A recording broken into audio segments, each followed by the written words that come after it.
మార్పు రాదు అంటే, లేదు లేదు బావా, నేను తనకి ధనం ఇస్తాను అని 1000 వరహాలు ఇస్తాడు. 1000 వరహాలు ఇవ్వగానే ఆ భిక్షవాడు తీసుకొని ఎంతో ఆనందపడి పరిగెత్తుకుంటూ తన ఇంటికి వెళ్తూ ఉంటే, తన దగ్గర ఉన్న 1000 వరహాలని ఒక దొంగవాడు చూసి దోచుకొని వెళ్ళిపోతాడు. మళ్ళీ తెల్లారి తను మళ్ళీ భిక్షం ఎత్తుకుంటూ వస్తూ ఉంటాడు. మరుసటి రోజు మళ్ళీ కృష్ణార్జునులు అదే దారి వస్తుండగా మళ్ళీ చూస్తాడు.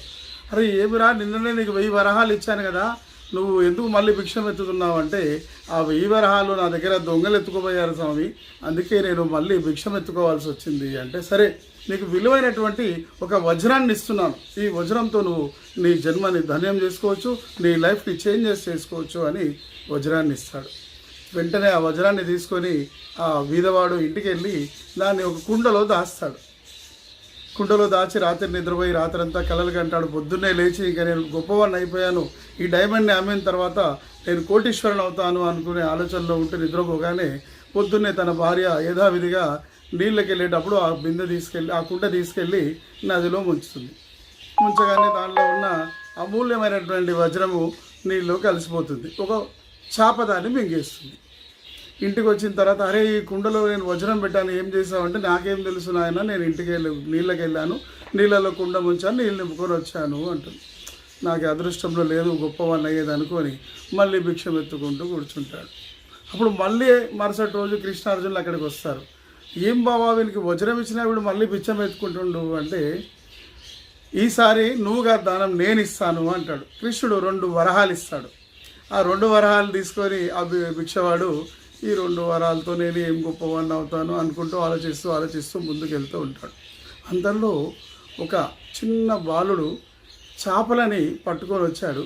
ఈ చేపల్ని అమ్మి తన జీవనాన్ని పోషించుకోవాలని ఆ 2 చేపలను కూడా అమ్మడానికి బుట్టలో పెట్టుకొని తెచ్చాడు. ఈ బీదవాడు ఆ చేపలను చూసి, ఈ 2 నాణాలతో నేనైతే ఏం అభివృద్ధి చెందలేను, కనీసం ఆ చేప దాంట్లో ఉన్న చేపనన్న కొని నీళ్ళల్లో వదిలేస్తాను అని చెప్పేసి ఒక 2 నాణాలు తనకిచ్చి ఆ చేపను తను కొనుక్కున్నాడు. ఈ చేపను తీసుకెళ్ళి నదిలో వేసే సమయంలో ఆ చేప నోట్లో ఉన్న డైమండ్ని బయటికి కక్కి సంతోషంతో నీళ్ళల్లో దుంకి వెళ్ళిపోయింది. అబ్బా, నాకు వజ్రం మళ్ళీ దొరికింది అని ఎంతో సంతోషపడ్డాడు. సంతోషపడి దొరికింది దొరికింది దొరికింది అని సంతోషంతో అరుస్తాడు. అరవగానే అక్కడ వెళ్తున్న దొంగ, అరే వీడి నాణ్యాలు నేనే దొంగలించాను, నేను వీడిని దొరికిపోయాను, వీడు ఒళ్ళుతే ఊరంతా వచ్చి నన్ను పట్టుకుంటారు, వీని నాణాలు వీనికి ఇచ్చి వెళ్ళిపోదామని, అవునాయన నీ నాణాలు నువ్వు తీసుకో, నన్ను వదిలే ఊరు వాళ్ళందరూ వస్తే నన్ను కొడతారని ఆ 1000 వరహాలు కూడా ఇచ్చి ఆ దొంగవాడు వెళ్ళిపోతాడు. దీంట్లో అర్థం ఏంటంటే, ఎప్పుడైతే నీకు 1000 వరహాల ధనం అర్జునుడు ఇచ్చాడో, నీ స్వార్థానికి నువ్వు ఉపయోగించుకోవడానికి ఆలోచించావు, అందుకే అది నీకు దక్కలేదు. అతి విలువైనటువంటి వజ్రాన్ని ఇచ్చినప్పుడు కూడా నీ స్వార్థాన్నే నువ్వు ఆలోచించావు, అప్పుడు కూడా నీకు ముక్తి దొరకలేదు.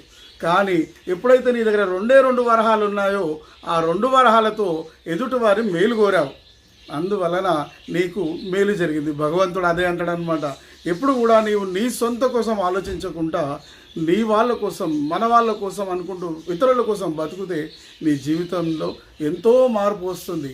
నువ్వు వాళ్ళ కోసం బతికితే భగవంతుడు నిన్ను బతికిస్తాడు. ఈ సత్యాన్ని తెలుసుకొని మనం సంపాదించిన సంపాదనలో ధనం అంతా కూడా మొత్తం నాకు అనుకుంటా ధర్మకార్యాలకి, సేవలకి, దాన ధర్మాలకి ఉపయోగించి మీ జన్మ ధన్యం చేసుకోండి. ఇట్లు మీ బాలరాజ్ ముదిరాజ్, బీబీఆర్ వాక్కు. ఈ వాక్యాలు మీకు నచ్చినట్టయితే నలుగురికి షేర్ చేయండి, లైక్ చేయండి, సబ్స్క్రైబ్ చేయండి. జై శ్రీరామ్.